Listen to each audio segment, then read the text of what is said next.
सुनिए मार्गशीर्ष मास यानी अगहन मास अमावस्या की संपूर्ण व्रत कथा। अगहन मास अमावस्या की पौराणिक कथा के अनुसार एक गांव में सास और बहू अकेले रहते थे और उनका बेटा विदेश में कमाने के लिए गया हुआ था। सास और बहू बहुत प्रेम से रहती थीं। दोनों एक दूसरे की देखभाल भी करती थीं। एक दिन बहू ने खाना नहीं खाया, तब सास बहू से पूछने लगी कि बेटी, आज तुमने खाना क्यों नहीं खाया? तब बहू कहने लगी, माँ जी, आज मेरा अमावस माता का व्रत है, इसीलिए मैंने खाना नहीं खाया। तब सास ने कहा कि बहू, यह व्रत कैसे होता है और इस व्रत को करने से क्या फल मिलता है, मुझे भी समझाओ। तब बहू कहने लगी कि माँ जी, अमावस माता का व्रत करने से बहुत पुण्य मिलता है, घर में अनंत धन बना रहता है, सुख शांति बनी रहती है और अटल सुहाग मिलता है, पुत्र की प्राप्ति होती है। इसी तरह से 3 पनौती अमावस माता का व्रत भी रखा जाता है। इस व्रत में हर वर्ष अलग अलग खाना खाया जाता है और विष्णु भगवान के मंदिर में चढ़ावा चढ़ाया जाता है या फिर किसी ब्राह्मण को दान दक्षिणा दी जाती है। इस व्रत में पहले साल शक्कर, घी और चावल से बना खाना खाया जाता है। पहले साल व्रत पूर्ण होने के बाद 1.25 किलो चावल और 1 कटोरी घी और 1 कटोरी शक्कर का दान किसी ब्राह्मण देवता को दान में दिया जाता है। दूसरे साल जौ, घी और शक्कर से बना खाना खाया जाता है। इसी तरह जब दूसरे साल का व्रत पूर्ण हो जाए तब 1.25 किलो जौ, 1 कटोरी घी और 1 कटोरी शक्कर किसी मंदिर में चढ़ाया जाता है या किसी ब्राह्मण को दान में देना होता है। तीसरे साल गुड़, तिल और घी से बने व्यंजन खाने चाहिए। जब तीसरे साल व्रत पूर्ण हो जाएं, तब आधा किलो तिल, गुड़ और 1 कटोरी घी किसी मंदिर में चढ़ाया जाता है या ब्राह्मण को दान में दिया जाता है। इसे ही 3 पनौती अमावस्या का व्रत कहा जाता है। फिर बहू बताने लगी कि माँ जी, इस व्रत का संकल्प लेने के बाद इसे पूरा करना जरूरी होता है। अगर पूरा नहीं कर सकते तब घर परिवार में झगड़ा और घर में अशांति हो जाती है। तब सासू माँ कहने लगी कि बहू, मेरी तो उम्र हो गई है, लेकिन तुम यह व्रत जरूर करना। तब बहू यह व्रत करना प्रारंभ करती है। एक दिन बहू ने किसी के कहने पर गेहूं से बनी रोटी खा ली और अमावस माता इस बात से नाराज हो गई। जो सास और बहू कभी बहुत प्रेम से रहती थीं, अब उन दोनों में झगड़े होने लगे। सभी गांव वाले भी हैरान हो गए कि इनके घर में यह सब क्या हो रहा है। सास अपनी बहू को कहने लगी, जब से तुम हमारे घर में बहू बनकर आई हो, तब से हमारे घर की लक्ष्मी चली गई है। तुम हमारे लिए बिल्कुल शुभ नहीं हो। तब बहू ने कहा कि माँ जी, आपके घर की लक्ष्मी चली गई है तो मुझे बताओ कि कहाँ मिलेगी, मैं लक्ष्मी को लेकर आऊंगी। तब सासू कहने लगी कि बहू, लक्ष्मी तुम्हें समुद्र के बीच में भगवान विष्णु के पैर दबाते हुए मिलेगी। तब बहू यह कहकर चली जाती है कि माँ जी, अब तो मैं लक्ष्मी जी को ले ही आऊंगी, नहीं तो मैं इस घर में पैर नहीं रखूंगी। ऐसा कहकर बहू लक्ष्मी जी की खोज में चली गई। जब बहू लक्ष्मी जी की खोज के लिए निकली तब उसे बीच रास्ते में गाय मिली। गाय बहू से पूछने लगी कि आप कहाँ जा रही हैं? तब बहू कहने लगी, हे गाय माता, मेरी सास कहती है कि मेरे आने से उनके घर में अन्न धन की कमी हो गई है और उनके घर की लक्ष्मी चली गई है, तो मैं लक्ष्मी को लेने जा रही हूँ। तब गाय माता कहने लगी, हे बेटी, अगर तुम जा ही रही हो तो भगवान से मेरे बारे में भी पूछ लेना। तब बहू कहने लगी, ठीक है गाय माता, मैं आपके बारे में भी पूछ लूंगी। तब गाय माता बोली, जब मेरा बछड़ा होता है तो वो मर जाता है, जिंदा नहीं रहता। तुम लक्ष्मी जी से पूछ लेना कि आखिरकार मेरे साथ ऐसा क्यों हो रहा है, मैंने ऐसे कौन से कर्म किए हैं जिसकी सजा मुझे मिल रही है। तब बहू ने कहा, गाय माता, मैं आपके बारे में जरूर पूछ लूंगी। ऐसा कहकर बहू आगे बढ़ गई। जब आगे बढ़ी तब रास्ते में उसे घोड़ी मिली जिसके गले में घंटी बंधी हुई थी। घोड़ी ने भी कहा कि बेटी, तुम मेरे दुख का निवारण लक्ष्मी जी से पूछ लेना। तब बहू ने कहा, मैं जरूर पूछ लूंगी। ऐसा कहकर बहू आगे बढ़ गई। आगे जाते ही बहू को एक अंधा और बहरा बुजुर्ग मिला। उसने भी बहू से अपनी समस्या के निवारण के लिए पूछने का कह दिया। तब बहू उसकी समस्या भी भगवान से पूछने का कहकर आगे बढ़ गई। आगे जाते ही बहू को एक बूढ़ी औरत मिली जो कि हाथ और पैर से अपाहिज थी।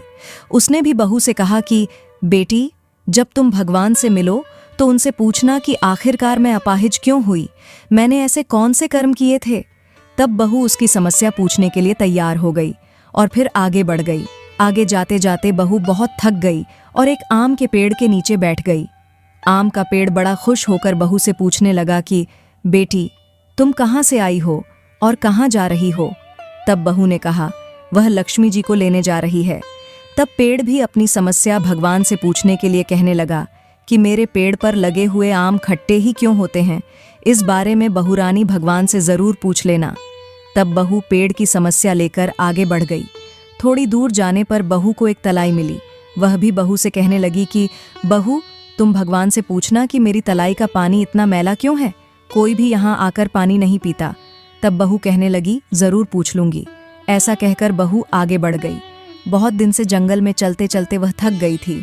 उसे भूख भी लगी थी, लेकिन खाने को कुछ नहीं मिला तो वह भूख और प्यास से बेचैन हो गई और जंगल में बेहोश हो गई। उसी समय भगवान श्री हरि और माता लक्ष्मी घूमते हुए उधर से जा रहे थे। तब माता लक्ष्मी भगवान विष्णु से कहने लगी कि हे नाथ, यह तो आपकी बहुत बड़ी भक्त है, आप इसके दुख का निवारण कीजिए।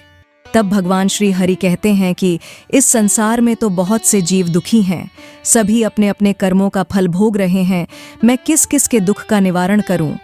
तब माता लक्ष्मी भगवान श्री हरि से विनती करने लगी, कहने लगी कि वह भूखी प्यासी है, अगर इसे ऐसे में जंगल में छोड़ दिया जाए तो जंगली जानवर उसे खा लेंगे। माता लक्ष्मी की बात सुनकर भगवान श्री हरि एक साधु का वेश धारण कर बहू के पास गए और उसे होश में लेकर आए। बहू के होश में आते ही साधु वेश में भगवान उससे पूछने लगे कि वह यहाँ क्यों आई है और कहाँ जा रही है। तब बहू ने सारी बात बता दी।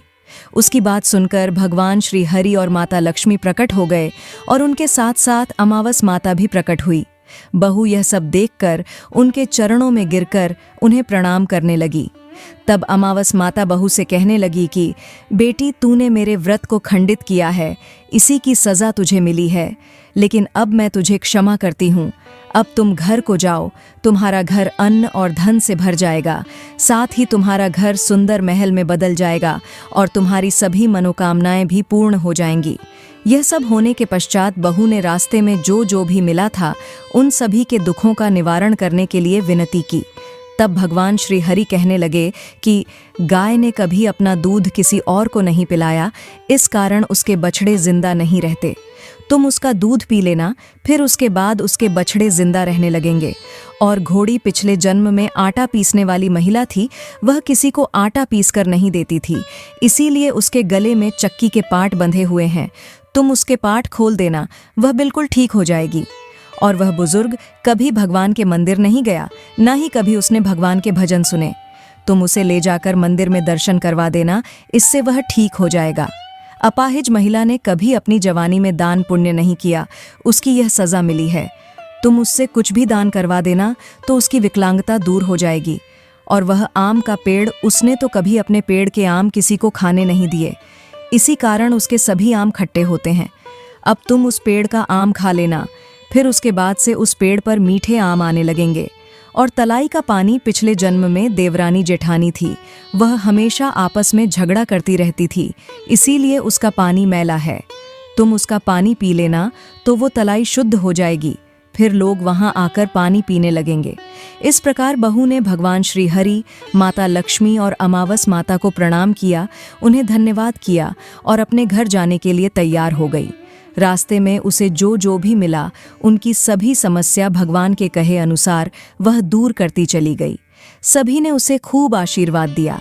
घर पहुंचते ही उसका टूटा फूटा घर एक सुंदर महल में बदल गया। उसके घर में अन्न और धन के भंडार भर गए।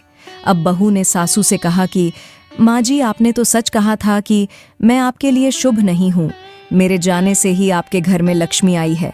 अब आप यहाँ रहे, मैं मरने जा रही हूँ। तब सास ने कहा, बेटी, यह सब तुम्हारे अमावस माता के व्रत करने का फल ही हमें मिला है। तुम यहीं पर रहो, अब तुम यहाँ से कहीं नहीं जाओगी।